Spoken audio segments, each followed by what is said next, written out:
Break के बाद स्वागत है आपका। चलिए अब शुरू करते हैं 5 मिनट में 25 खबरें। प्रधानमंत्री नरेंद्र मोदी आज कोविन ग्लोबल कॉन्क्लेव को संबोधित करते हुए अपने विचार साझा करेंगे। भारत कोरोना से निपटने के लिए कोविन प्लेटफॉर्म को एक डिजिटल पब्लिक गुड के रूप में पेश करेगा। एलजेपी के संस्थापक रामविलास पासवान को पीएम मोदी ने श्रद्धांजलि दी। ट्वीट कर रामविलास को याद किया और कहा उनकी कमी खल रही है।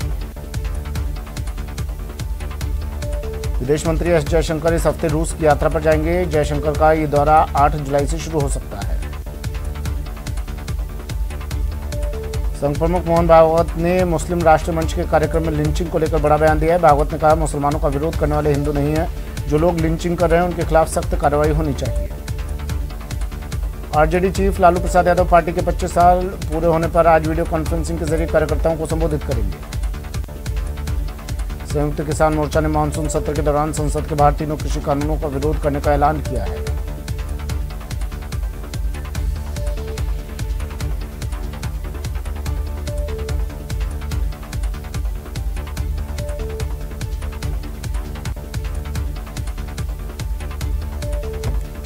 राजस्थान के पूर्व राज्यपाल कल्याण सिंह की तबीयत बिगड़ गई है। उन्हें लखनऊ के आरएमएल अस्पताल में भर्ती किया गया है।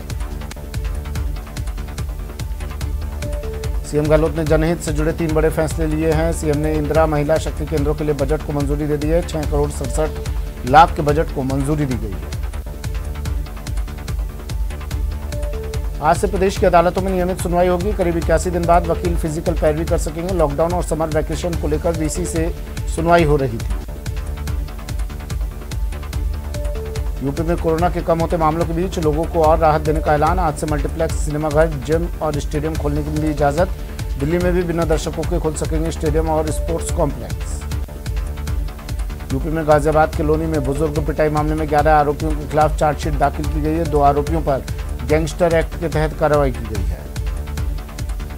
चोरी हुई गाड़ियों के आतंकी घटनाओं में इस्तेमाल की जांच के लिए दिल्ली पुलिस की टीम जम्मू कश्मीर जाएगी। बारामूला के रहने वाले शौकत की दिल्ली में गिरफ्तारी के बाद पर्दाफाश किया गया। पश्चिम बंगाल के हावड़ा में 3 सरकारी बसों में भयंकर आग लग गई। दमकल कर्मियों ने घंटों बाद कड़ी मशक्कत के बाद आग पर काबू पाया। महाराष्ट्र के औरंगाबाद स्थित प्लास्टिक गोदाम में भीषण आग लग गई। आग बुझाने के लिए दमकल की कई गाड़ियां मौके पर पहुंची और आग पर काबू पाया। कोरोना काल में तमिलनाडु में डराने वाली तस्वीर सामने आई है। फिश फेस्टिवल के दौरान कोरोना नियमों की जमकर धज्जियां उड़ाई गई। देश में कोरोना की रफ्तार धीमी पड़ती जा रही है। बीते 24 घंटे में 39,796 नए मामले सामने आए हैं, जबकि 723 लोगों की मौत हुई है। वहीं 42,352 मरीज ठीक हुए हैं। भारत में कोरोना की तीसरी लहर अक्टूबर-नवंबर के बीच पीक पर पहुंच सकती है। ये चेतावनी सरकार के पैनल में शामिल साइंटिस्ट मनिंद्र अग्रवाल ने दी है। वडोदरा में कोरोना की रफ्तार तेजी से कम हो रही है। बीते 24 घंटे में सिर्फ 71 नए केस मिले हैं। वहीं 4 लोगों ने जान गंवाई है। प्रदेश में अब कोरोना के 1180 एक्टिव केस बचे हैं। कोटा में कोरोना के डेल्टा वेरिएंट की एंट्री हो चुकी है, जिसके चलते जिले में 25 सैंपल्स में डेल्टा वेरिएंट की पुष्टि हुई है। भरतपुर के चिकसाना मकान की नींव रखने के दौरान हुए हिंसक झड़प का वीडियो सामने आया है। 3 दिन पहले की घटना है, जिसमें दोनों गुटों में झड़प हुई और कई लोग घायल हो गए थे। उदयपुर के पिंडवाड़ा हाईवे पर भीषण सड़क हादसा हुआ। 2 ट्रकों में जोरदार टक्कर के बाद ट्रक में आग लग गई, जिसमें ट्रक ड्राइवर जिंदा जल गया।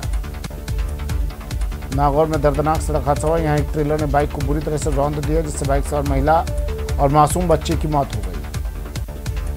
दौसा में बुजुर्ग की हत्या से सनसनी फैल गई। हत्या समलेटी में हुई, जिसके बाद गांव वालों ने गुस्से में आकर हाईवे जाम कर दिया। धौलपुर शहर के निहालगंज में चोरों ने घर के सामने खड़ी बोलेरो चुरा ले गए। पूरी घटना सीसीटीवी में कैद हो गई। सीकर के फतेहपुर के कारंगा गांव में चोरों ने एक मकान को निशाना बनाया और 20 लाख के गहने चोरी कर लिए गए। और अब आपको